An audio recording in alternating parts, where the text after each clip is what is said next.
Kuda berlari ke tengah telaga. Budaya kita harus dirawat Agar lestari tetap terjaga.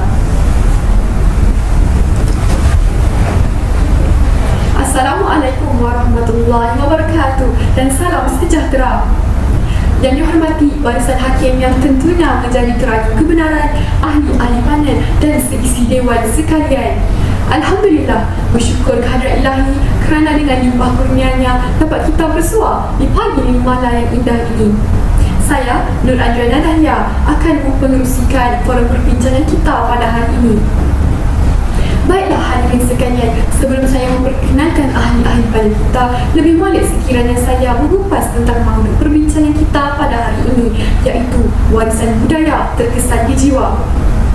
Baiklah, budaya dapat didefinisikan sebagai keperluan masyarakat untuk mengatur hidupnya dari aspek pemikiran dan tingkah laku. Budaya juga boleh berkembang seiring dengan peredaran zaman kerana perkembangan dan pengaruh budaya luar lingkungan budaya Melayu. Sebelum saya meneruskan perbincangan ini, saya akan izinkan saya memperkenalkan ahli-ahli panel kita. Baiklah, di sebelah kiri saya tersenyum manis orangnya, Saudari Nisa Damia selaku ahli panel pertama. Di sebelah kiri saya pula, Saudari Farhah Natalia selaku ahli panel kedua. Baiklah Saudari, apa khabar? Khabar baik, saudara pengurusi. Dan di sebelah sana pula, Saudari Aina Farzana selaku ahli panel ketiga kita. Baiklah hadirin dan hadirat sekalian, sebagai mukadimah yang penuh hikmah, lebih baiklah sekiranya saya mengutarakan soalan pertama kepada ahli panel pertama kita, Saudari Nisa Damia. Baiklah Saudari, pada pendapat Saudari, apakah contoh-contoh adat yang dapat kita kategorikan sebagai adat warisan bangsa Melayu? Baiklah Saudari, silakan. Terima kasih saudari pengurusi. Assalamualaikum warahmatullahi wabarakatuh. Sebelum saya menjawab soalan daripada saudari pengurusi sebentar tadi, izinkan saya untuk menjelaskan serba sedikit tentang definisi adat. Adat didefinisikan sebagai suatu aturan atau cara hidup yang meliputi segala aspek kehidupan, termasuklah kelahiran, perkahwinan dan kematian. Adat juga merupakan suatu peraturan yang diamalkan secara turun-temurun sehingga menjadi suatu hukum yang harus dipatuhi.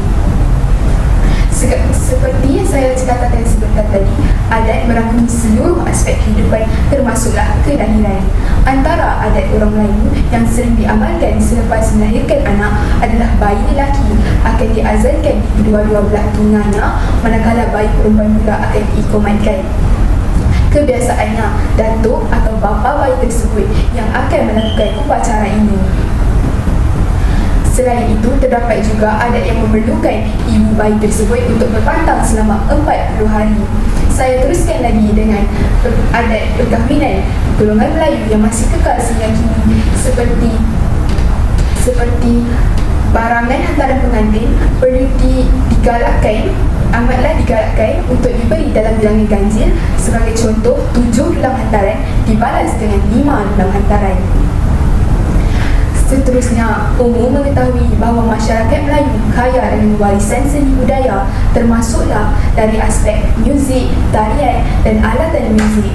Antara alatan muzik yang terkenal dalam kalangan masyarakat Melayu adalah seperti kompang yang lazimnya dimainkan semasa perarakan, kenduri atau upacara tradisi lain.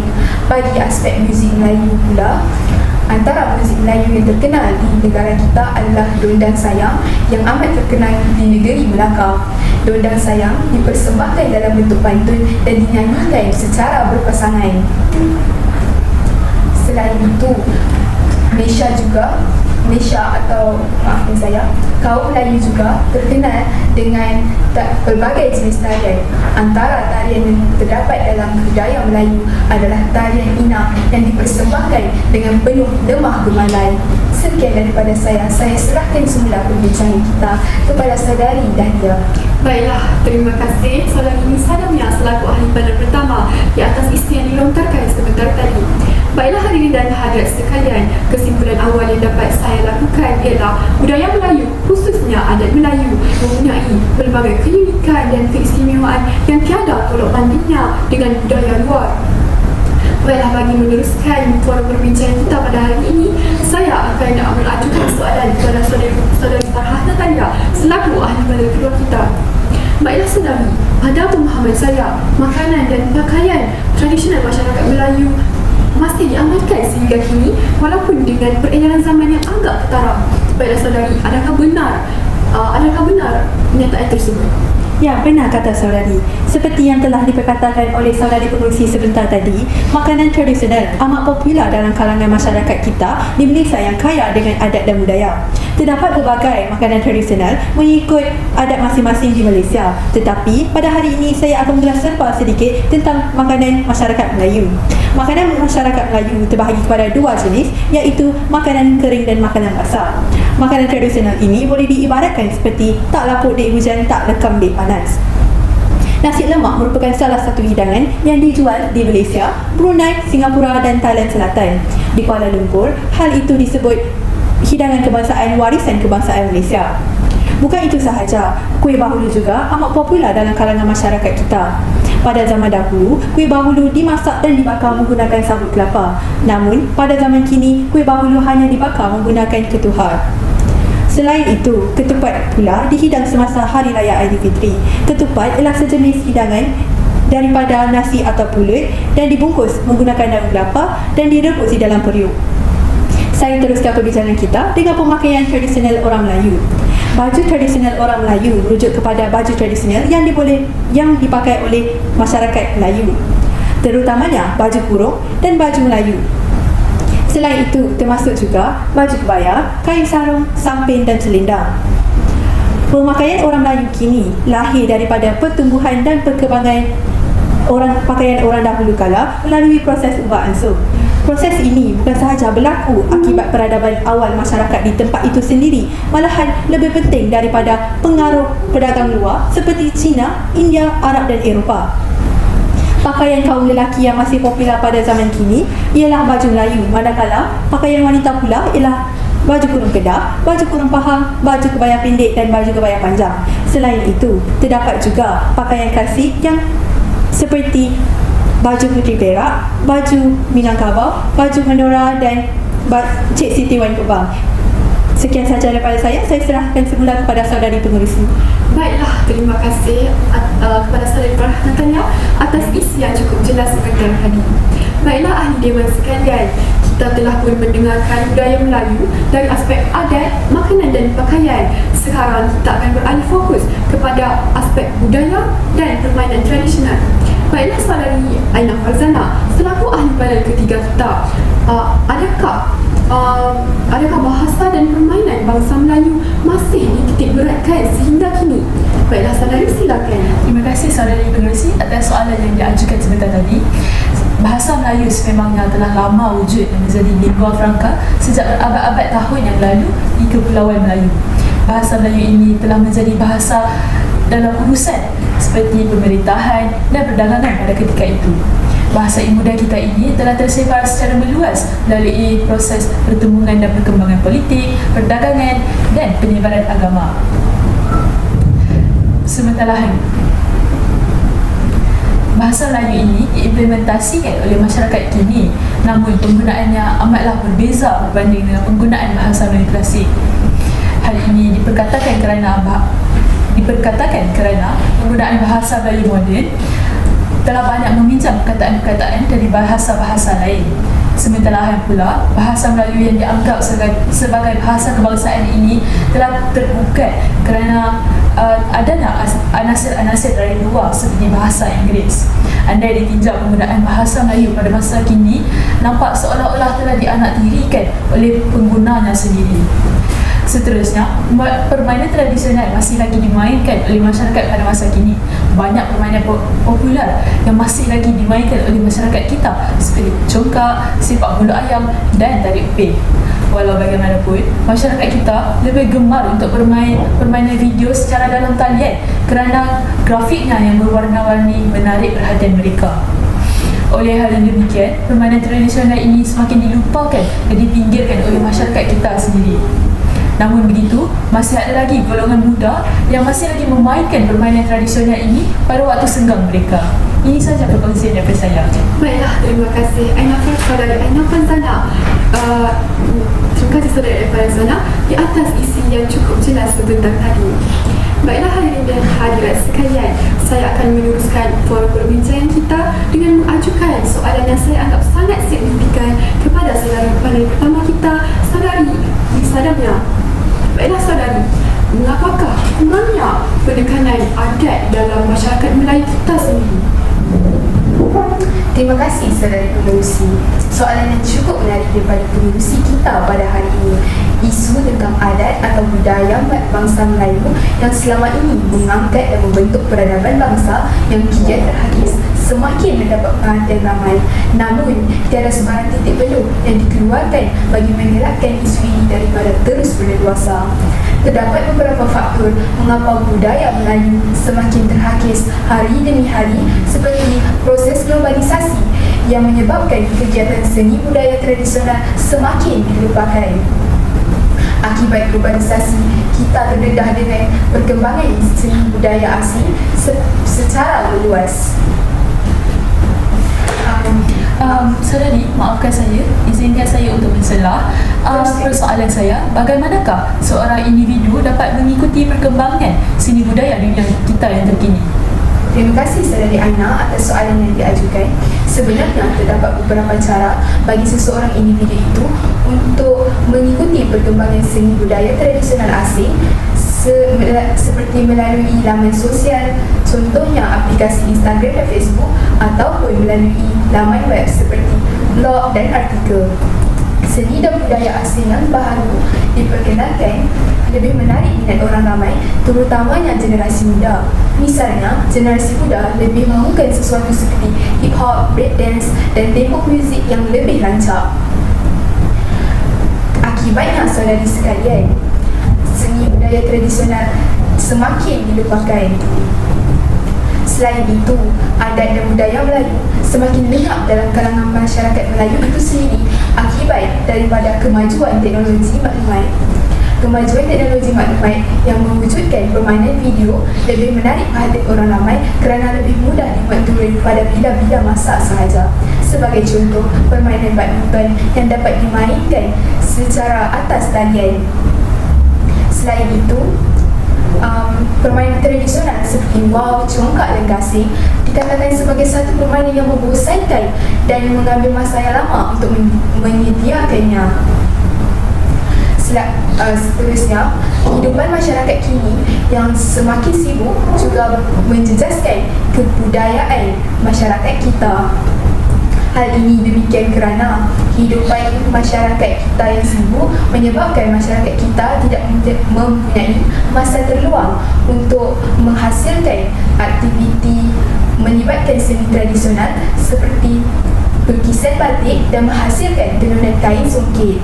Tegasnya, seni dan hiburan tradisional tidak serasi dengan kehidupan masyarakat kita yang serba sibuk. Sekian daripada saya. Baiklah, terima kasih saudari panel pertama kita. Hadirin dan hadirat sekalian, sebagai warga negara Malaysia, kita seharusnya mencari solusi untuk menangani masalah sebentar tadi. Sekiranya tidak, ia akan memberikan 1001 impak negatif kepada pelbagai pihak. Soalan inilah yang akan saya ajukan kepada saudari panel kedua kita, saudari Farah Natalia. Baiklah saudari, apakah kesan-kesan ataupun impak negatif yang akan berlaku jika pengabaian budaya Melayu ini masih berterusan? Terima kasih saudari pengerusi atas pertanyaan sebentar tadi. Antara budaya dan permainan tradisional yang semakin dilupakan ialah gasing, congkak, lagu rakyat, sebahagian adat-adat perkahwinan, jenis-jenis tarian seperti makyu dan awang batil. Lebih jelas lagi apabila kita dapat lihat bahawa sebahagian besar rakyat Malaysia tidak lagi menghantar kad-kad jemputan kenduri kahwin, ucapan raya dan postcard secara fizikal, tetapi digantikan dengan mesej yang dihantar melalui aplikasi di telefon bimbit. Jika masih ada yang menghayati seni budaya warisan kita, penghayatan tersebut tidak disamakan dengan penghayatan seperti dulu kerana konsepnya yang berbeza, seperti perkahwinan yang menjadi semakin mudah dan tidak mendapat kesan yang besar. Pelbagai masalah sosial juga berlaku akibat daripada penghayatan diri yang lemah.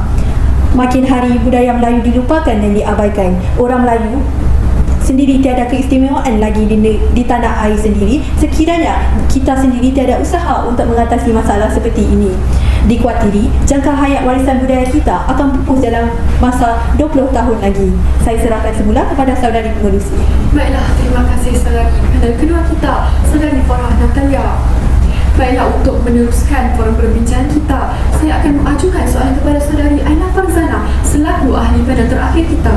Baiklah saudari, apakah inisiatif ataupun wahana yang dapat dilakukan untuk menangani masalah tersebut? Baiklah saudari, silakan.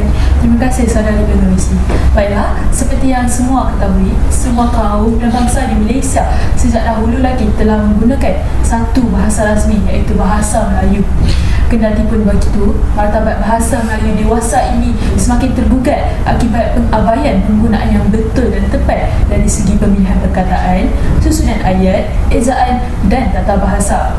Jadi, usaha kita untuk memartabatkan bahasa Melayu ini adalah dengan menghasilkan lebih banyak karya seni budaya dan menyiarkannya dalam bahasa Melayu. Para penerbit dan usahawan sastera perlulah berkecimpung dalam dunia elektronik supaya kekal relevan dengan generasi pada masa kini dan yang akan datang. Seterusnya, inisiatif drastik yang dapat dilakukan adalah dengan memansuhkan sekolah berbentuk vernakular seperti sekolah jenis kebangsaan Cina dan Tamil. Jika sekolah di peringkat rendah hanya mempunyai satu jenis, iaitu sekolah kebangsaan, setiap pelajar akan bertutur dalam satu bahasa perantara utama, iaitu bahasa Melayu. Dalam masa yang sama, bahasa-bahasa lain seperti bahasa Cina dan bahasa Tamil dapat dipelajari sebagai bahasa kedua di samping bahasa Inggeris. Pemansuhan sekolah berbentuk vernakular ini bukanlah bertujuan untuk merendahkan potensi kaum lain. Akan tetapi, jika kita disatukan di bawah satu institusi pendidikan yang sama, pastinya masyarakat yang mempunyai nilai perpaduan yang utuh akan terhasil. Izharnya di sini, amatlah penting untuk kita memansuhkan sekolah berbentuk vernakular bagi memartabatkan bahasa Melayu. Sekian daripada saya. Baiklah, terima kasih saudari Aina Farzana di atas penyelesaian yang saya rasakan cukup efektif sekali. Baiklah, hadirin dan hadirat sekalian, kita sebagai warga negara Malaysia haruslah bergerak seumpama seberkas rotan, atau dalam erti kata yang mudah, bergerak dalam satu kumpulan yang utuh semangat kerjasama dan perpaduannya. Kita juga haruslah berganding bahu tanpa nilai diskriminasi agar sesuatu objektif dapat dicapai. Jika bukan kita yang akan memelihara budaya Melayu, maka siapa lagi? Baiklah hadirin dan hadiran, dengan berakhirnya madah daripada ahli-ahli panel kita, maka berakhirlah forum perbincangan kita pada hari ini.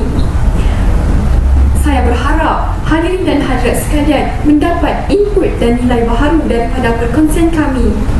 Inilah yang dikatakan menanam sudah dituai, ibarat musafir sudah sampai, umpama berlayar sudah sampai ke pelabuhan, dan umpama berjalan sudah sampai ke destinasi. Terima kasih diucapkan kepada saudari ahli-ahli panel kita sekalian di atas perkongsian yang dikongsikan sebentar tadi. Lantaran keterbatasan waktu, izinkan saya mengakhiri bicara di sini. Sekian, wabillahi taufiq wa hidayah. Wassalamualaikum warahmatullahi wabarakatuh. Dan salam